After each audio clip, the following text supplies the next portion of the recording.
Thank you, thank you. As the people around JVS know, they never know what I'm going to say. I was told by Randy there's no hook, so I guess I can kind of go free here. Several people have asked me over the years, why did I get involved with JVS? Well, most of you don't know my background. I grew up in a family where when I graduated high school, I had to get a full-time job, help out. And thankfully, I got a mentor that was my next door neighbor who came to me one day as I was cutting the lawns in the neighborhood, asking me, where are you going to college? And I said, I can't, I have to work. He says, no, that's not possible, you have to go to college. Well, on Monday morning, he picked me up, took me to a place called Valley Junior College, signed me up for a year and bought my books, and I was hooked. And thankful for that kind of a mentor who then stayed with me, I learned how important it is at a place like JVS and what it can do for others. And so, for many of you that don't know this, it's obviously done a lot to begin the process of my success, but being involved with JVS has also added to it. One of the things along the way I had an experience with my lovely wife, Linda. We had a housekeeper who was desperate to find her daughter a job. She had graduated UCLA, had applied to law school, couldn't get a job to help put herself through school. Along comes JVS. She gets involved with JVS and one of the leaders in the bank work program, very successful. And through that, she ended up applying for a very critical and important job where she's still employed at UCLA. So it's just one very small thing that JVS has done for thousands of people, no matter what they look like or where they came from. And that is why we applaud the recipients that we saw this evening. So tonight, it's an amazing honor to have been honored last year for the Founders Award that I received. And thank you to those who were here again to share this incredible evening with Linda and myself.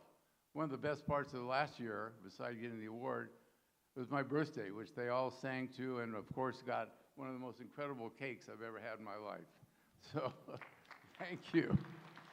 And this is another very special moment for me and a true privilege to bestow this year's Founders Award to a dear friend and someone I deeply respect and regard, Adrienne Horwitch. It is so great to see so many wonderful people here again and people I've not seen before, which means we really have collectively a bigger and better audience as before. Adrienne has been involved with JVS for over 40 years.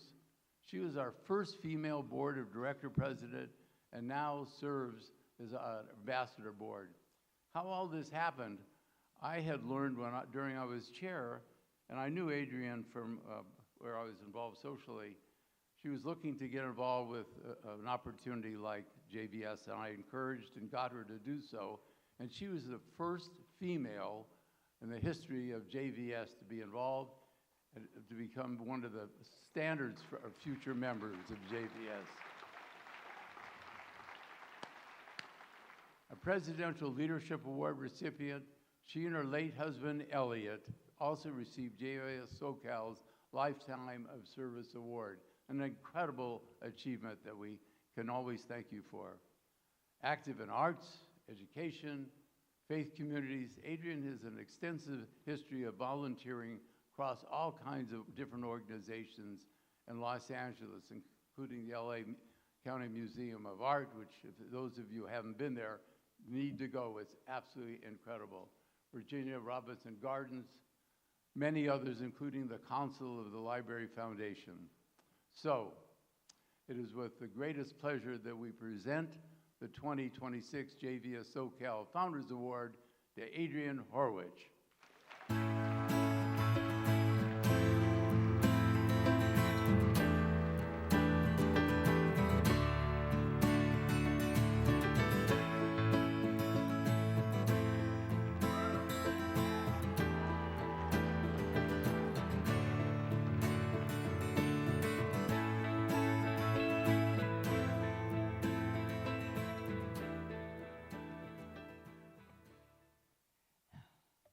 Thank you, everyone, and hello. I'm overwhelmed by having you all here tonight. Back in the 20th century, I was involved in the Women's Division of Jewish Federation.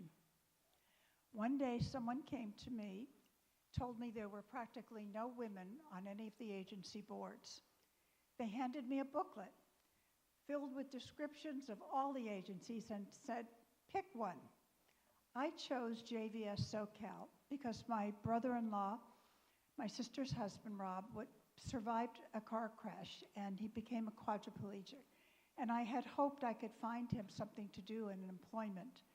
It turned out, in those days, people facing physical challenges, getting placed in a job wasn't so straightforward.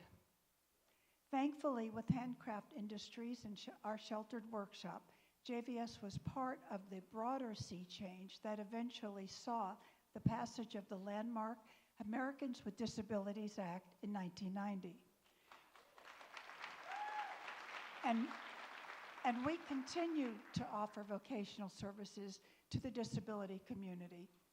Actually, what I did find was a community of professionals and lay people instead who have worked tirelessly over the years to make many people's lives better. Each JVS SoCal board president has been an outstanding leader, and I want to thank just three of them now, Rick Powell and Jeff Paul, for planning this fabulous evening, and Jack Suzar for his kind and lovely introduction. And of course, I can't leave out Fritz Coleman because it just wouldn't be the same without Fritz, so thank you. And yes, the board really did need women. It could still use more women. I'm told that my own path has been one of breaking glass ceilings. Not only was I the first female board of directors president for JVS SoCal, but I produced concerts under the name Red Rock. It was red hair, rock music, and along with my late husband, Elliot, co-ran a fashion manufacturing business. At JVS, I've been involved as we've grown from a budget of under $3 million to over $40 million, as different training and work challenges have emerged over the decades. I was there when our little coffee cart in the lobby, we got people to sell coffee and everything, and that actually evolved into the incredible career training programs that help tens of thousands of people with economic mobility into new careers. And our scholarship program, you've heard a little about, now over 50 years old and going strong, has grown to the point of giving away over $15 million to over 6,500 students. I'm very proud to be part of a Jewish organization that helps everyone. I also experienced the transition from being a strictly Federation agency to one of mainly financial independence. I was board president when we sent out our first fundraising letters to donors with little gifts inside to make you feel guilty and send back something. I don't know if you remember those little triangles that you weighed your luggage with. We had one. But this special evening evolved from the Strictly Business Lunch. And in the beginning, Vivian Siegel, a former JVS CEO, and I went up to San Francisco to observe their Strictly Business event. And now to be here for our 27th annual event is really unreal. But most importantly, I want to thank my family for being here for me and with me. My daughter, Cece, her husband, Mike, had to be away on location, my son, Jason, his wife, Michelle, and all my 5 grandchildren. Maybe you should stand or something. Got Max, Gabby, Joey, Eli, and Dylan. And I love you all, everyone at that table, so much. And last but not least, my very special partner, Sam Shore. I'm truly touched and grateful to my dear friends and everyone here, and to those who were unable to join us for showing their support and showing up for JVS SoCal. And in closing, I have a special request for all of you. If you're learning about JVS for the first time, or if you heard about us from the Women's Leadership Network annual conference that Debbie Powell and others created, and if our mission and our stories resonate with you, please do not let our connection end here. Please reach out to me or those on the board and staff and inquire how you or your company can get involved. And I promise you, and I know firsthand, that you will receive more in return than you give. And that would bring me great pleasure and the icing on this celebratory evening. So thank you and good night.